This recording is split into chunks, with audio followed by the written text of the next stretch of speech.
केजरीवाल चौतरफा आरोपों में घिरे हुए हैं। इस बार तो खुद केजरीवाल की पार्टी के ही विधायक ने उन पर एक बड़ा आरोप लगाया है। दूसरी तरफ केजरीवाल अपनी ही सिक्योरिटी को लेकर भी सवालों के घेरे में है। क्या है केजरीवाल पर आरोप और उनकी सिक्योरिटी ही उनके लिए कैसे मुश्किल बन गई है, देखिए इस रिपोर्ट में। कि आज हर विधानसभा की टिकटों की बोली लग रही है। केजरीवाल जो ज्यादा बोली लगा रहा है उसको टिकट दे। तो हम कट्टर ईमानदार कहते थे, आज वो कट्टर बेईमान हो गया है, क्योंकि मुझसे भी 5 करोड़ रुपए मांगे गए थे। उन्होंने बताया कि 12 करोड़ रुपए में उन्होंने टिकट दूसरे को दे दी।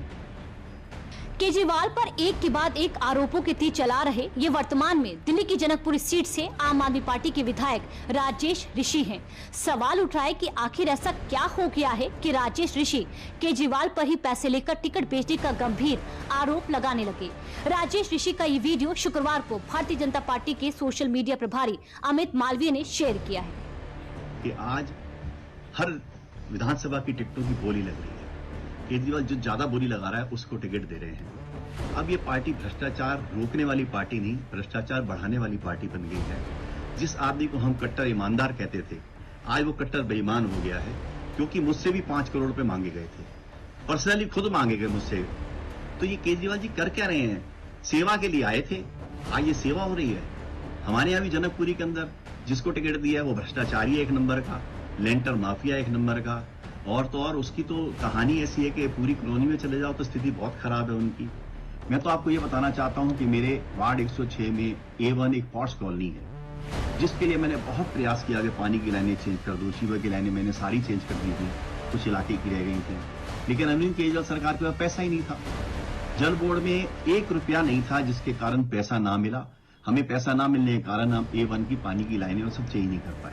मैं उसके लिए A1 के ब्लॉक के और A2 के ब्लॉक के लोगों से क्षमा भी चाहता हूं कि सरकार पे पैसा नहीं है और वो 2100 रुपए बांटने जा रही है, 18,000 रुपए पुजारियों को देने जा रही है, और इसका बस चलेगा तो सबको कहेगा हर जो बेरोजगार है उसको 5-5 हजार रुपए देंगे। वैसे इस चुनाव में ये पहली बार नहीं हुआ है जब केजरीवाल पर पैसे लेकर टिकट बांटने की गंभीर आरोप लगे हों। इससे पहले भी आम आदमी पार्टी के नेता ही केजरीवाल पर इसको लेकर कई आरोप लगा चुके हैं। हरिनगर विधानसभा सीट से टिकट कटने के बाद आम आदमी पार्टी की मौजूदा विधायक राजकुमारी ढिल्लों ने तो केजरीवाल को धोखेबाज तक कह दिया था। राजेश ऋषि इसी को लेकर केजरीवाल पर कई आरोप लगा रहे हैं।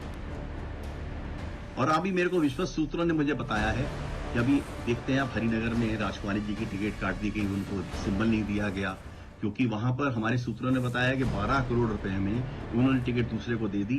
ये पैसा नहीं दे पाई, इसलिए इनकी टिकट कट गई। अभी नेरेला की टिकट का भी आपने देखा कि नेरेला की टिकट भी चेंज हो गई, क्योंकि वहां भी 15 करोड़ रुपए मिल गए तो वो चेंज हुई। तो ये केजरीवाल जी कर क्या रहे हैं? सेवा के लिए आए थे, आज ये सेवा हो रही है। यही नहीं, गुरुवार को केजरीवाल हरिनगर विधानसभा क्षेत्र में जनसभा करने पहुंचे थे। तभी राजकुमारी ढिल्लों के साथ उनके समर्थकों ने केजरीवाल के सामने काले झंडे और नकली वोट तक उड़ाए। इस बार के चुनाव में आम आदमी पार्टी के कार्यकर्ताओं की ये नाराजगी बता रही है कि केजरीवाल के खेमे में बेचैनी तो है ही, तभी तो केजरीवाल नामांकन की आखिरी तारीख से ठीक 2 दिन पहले तक टिकट बदलते रहे। जबकि दिल्ली चुनाव के लिए केजरीवाल ने सबसे पहले 70 उम्मीदवारों का ऐलान किया था। नामांकन की आखिरी तारीख से ठीक 2 दिन पहले आपने टिकट बदले। नरेला से दिनेश भारद्वाज का टिकट बदलकर शरद चौहान को टिकट दिया गया। हरिनगर से राजकुमारी ढिल्लों का टिकट बदलकर सुरेंद्र सेतिया को टिकट दिया गया। अब हरिनगर से राजकुमारी ढिल्लों निर्दलीय चुनावी मैदान में आम आदमी पार्टी के खिलाफ उतर गयी हैं। दिल्ली चुनाव में आरोपों का बोझ केजरीवाल पर बढ़ता ही जा रहा है। टिकट बेचने के आरोप से पहले केजरीवाल पर पंजाब के सरकारी संसाधनों का दुरुपयोग करने का आरोप लगा था। इसमें एक एंगल उनकी सुरक्षा में लगे पंजाब पुलिस भी था, जिसको लेकर लगातार सवाल उठाए जा रहे थे। इस पर चुनाव आयोग ने सख्ती करते हुए केजरीवाल की सुरक्षा में लगी पंजाब पुलिस को हटाने का तुरंत निर्देश दिए। केजरीवाल की सुरक्षा में तैनात पंजाब पुलिस के जवानों को वापस बुला लिया गया है। दिल्ली पुलिस के मुताबिक केजरीवाल को अभी Z+ की सुरक्षा मिली हुई है। इसके तहत केजरीवाल को निजी सुरक्षा अधिकारी, 2 स्क्वाड वॉचर, सशस्त्र गार्ड और तलाशी स्टाफ समेत करीब 60 सुरक्षा कर्मी मिले हैं। केजरीवाल दूसरे राज्य की सुरक्षा नहीं ले सकते हैं और न उनको दूसरे राज्य से सुरक्षा मिल सकती है। दिल्ली पुलिस के मुताबिक ये कानूनी तौर पर बिल्कुल गलत है। अगर दूसरे राज्य की VVIP आते हैं तो उनके साथ सुरक्षा होती है, तो वो भी 72 घंटे ही सिक्योरिटी रख सकते हैं। दिल्ली पुलिस ते इलेक्शन कमीशन की हिदायत तो बाद ਜਿਹੜਾ पंजाब पुलिस का कॉम्प्लीमेंट ਜਿਹੜਾ ਸੀਗਾ केजरीवाल साहब की सिक्योरिटी ਦੇ ਵਿੱਚ ਉਹ ਅਸੀਂ ਉੱਥੋਂ ਵਿਡਰਾ ਕੀਤਾ ਹੈ ਤੇ ਅਸੀਂ ਆਪਣਾ ਕੰਸਰਨ ਜਿਹੜਾ ਹੈਗਾ ਉਹਦਾ ਨਾਲ ਸ਼ੋ ਕੀਤਾ ਹੈ ਤੇ ਅਸੀਂ ਇਨ ਟੱਚ ਰਹਾਂਗੇ। ਅਸੀਂ ਆਪਣੇ ਇਨਪੁਟਸ ਜਿਹੜੇ ਹੈਗੇ ਉਹ ਦਿੱਲੀ ਪੁਲਿਸ ਨਾਲ ਅਸੀਂ ਸ਼ੇਅਰ ਕਰਦੇ ਹਾਂ। दरअसल पंजाब में आम आदमी पार्टी की सरकार है और पार्टी का प्रमुख होने की वजह से पंजाब पुलिस केजरीवाल को सुरक्षा दे रही थी। इसी तरह विज्ञापन जैसे मुद्दों में भी पंजाब सरकार का रोल सामने आया है, जिसको लेकर हाई कोर्ट ने भी आम आदमी पार्टी सरकार को फटकार लगा चुकी है। अब जब केजरीवाल की सुरक्षा हटाई गई तो एक बार फिर से आम आदमी पार्टी ने केजरीवाल की सुरक्षा को लेकर सवाल उठाने लगी। और इस साजिश में